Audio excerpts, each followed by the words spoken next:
12월 환율 하락. 정말 안심해도 될까? 2026년 1월 환율 전망.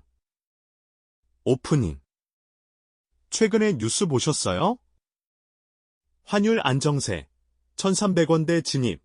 이런 헤드라인들이 쏟아지고 있죠. 많은 분들이 이제 좀 안정되는구나 하고 안도하고 계실 겁니다. 그런데 말이죠. 매년 반복되는 12월 환율 패턴, 아세요? 그리고 1월에 어떤 일이 벌어지는지 알고 계신가요? 오늘은 15년간 외환시장을 지켜본 전문가들도 주목하는 연말 환율의 비밀과 새해 준비 전략을 알려드리려고 합니다.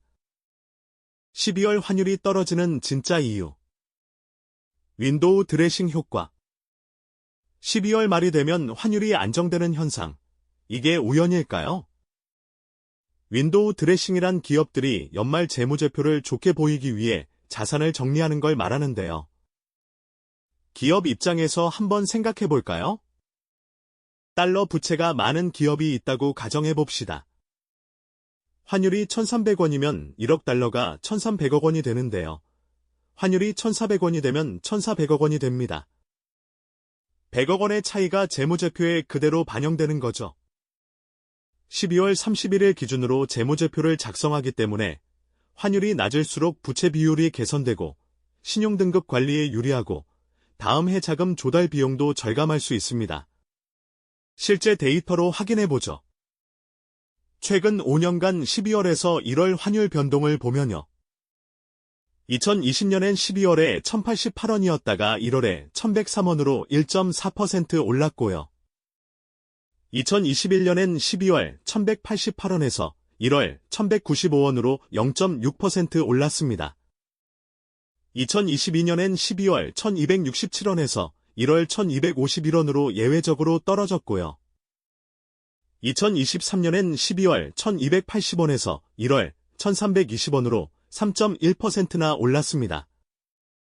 2024년엔 12월 1,450원이었는데 1월엔 어떻게 될까요? 패턴이 보이시죠? 대부분의 경우 1월의 환율이 다시 올라갑니다. 본론 2. 2026년 1월 주목해야 할 요인들 첫 번째, 한미 금리 격차입니다. 현재 상황을 보면요. 미국 기준금리는 경기 과열 우려 때문에 높은 수준을 유지하고 있습니다. 반면에 한국 기준금리는 가계부채를 고려해서 인하 압박을 받고 있는 상황이죠. 투자자 입장에서 생각해보면 어떨까요? 당연히 높은 이자를 주는 달러 자산을 선호하게 되겠죠. 그러면 자본 유출 가능성이 높아지고 환율 상승 압력이 생기는 겁니다. 두 번째, 미국 정책 변화입니다. 2026년 1월 20일, 미국 대통령 취임식이 있는데요. 이후에 무역 정책이 변화할 가능성이 있고요. 달러 강세 정책이 나올 수도 있습니다. 이렇게 되면 신흥국 통화 약세가 우려되는 상황이죠. 세 번째, 한국 경제 펀더멘털입니다. 긍정적인 요소들도 있습니다. 수출 기업 경쟁력도 있고, 외환 보유고도 충분하고, 경상수지도 흑자를 기록하고 있죠. 하지만 부정적인 요소들도 있는데요. 중국 경제 둔화에 영향을 받고 있고, 글로벌 공급망이 재편되고 있고, 내수 경기도 부진한 상황입니다. 일각에서는 정부가 국민연금을 환율 방어에 사용한다는 주장이 있습니다. 실제로는 어떨까요? 국민연금의 외환 스왑은 해외 투자 시 환율 변동성을 관리하기 위한 목적으로 이루어집니다. 한국은 행과 통화를 교환하는 방식이고요. 시장 개입이 아니라 정상적인 외환 거래라고 할 수 있죠. 하지만 고려할 점들이 있습니다. 외환 스왑 규모와 타이밍이 환율에 영향을 줄 수는 있거든요. 그리고 국민연금의 해외 자산 비중이 계속 증가하고 있는데 현재 약 50% 정도 됩니다. 환율 변동이 연금 수익률에 직접적인 영향을 주는 거죠. 해결책, 개인 투자자의 환율 대응 전략. 전략 1. 분산 투자의 기본. 추천하는 자산 배분 예시를 말씀드릴게요. 원화 자산은 60%에서 70% 정도, 예금이나 국내 주식, 부동산 같은 거죠. 달러 자산은 20%에서 30% 정도, 달러 예금이나 미국 주식, 해외 ETF 같은 걸로 구성하시면 되고요. 그리고 기타 안전자산, 금이나 채권 같은 걸로 10% 정도 가져가시면 됩니다. 전략 2. 환율 타이밍보다 중요한 것. 환율을 정확히 예측하는 건 전문가도 어렵습니다. 대신 이렇게 접근해 보세요. 첫째, 장기 관점을 유지하세요. 단기 변동에 일희일비하지 마시고요. 둘째, 적립식 투자를 하세요. 달러를 정기적으로 적립하면서 평균 단가를 낮추는 겁니다. 셋째, 목적별로 구분하세요. 단기 자금과 장기 자금을 구분해서 관리하는 게 중요합니다. 전략 3. 실전 체크리스트. 지금 당장 확인해 보세요. 내 자산 중에 외화 자산 비중이 어느 정도인가요? 10% 미만이면 너무 적은 거니까 분산을 고려해 보셔야 하고요.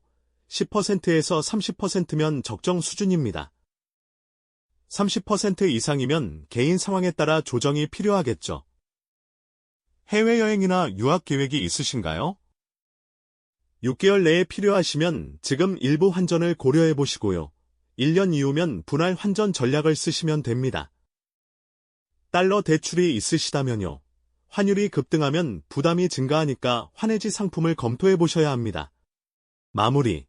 현명한 투자자의 자세. 피해야 할 것들. 과도한 공포에 휩싸이지 마세요. 단편적인 정보로 즉흥적인 결정을 내리지 마시고요.